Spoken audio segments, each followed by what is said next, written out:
दी बेला के दर्शक सबके हम अतुल आदित्य नमस्कार और प्रणाम करेले और आशा करेले कि अपने सब स्वस्थ और सुरक्षित होतीन। अथमलगोला थाना के कल्याणपुर गांव में आए एक कार दुर्घटना में 3 व्यक्ति घायल हो गए थे और जिनका इलाज बार सदर अस्पताल में चल रहा है। सब खतरा से बाहर बतावल जा रहा है। प्रत्यक्षदर्शी के अनुसार कार जो है अपना स्पीड पर से नियंत्रण खो दिलके, जेकर कारण कार जो है दुर्घटनाग्रस्त हो गई।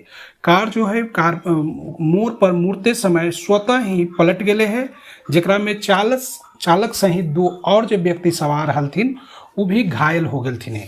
सब घायल जो है खतरा से बाहर बतावल जा रहे है। चालक भी खतरा से बाहर है।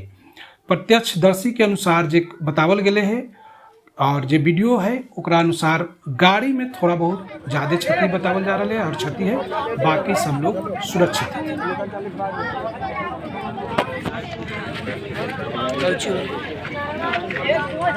गाड़ी कितना उठले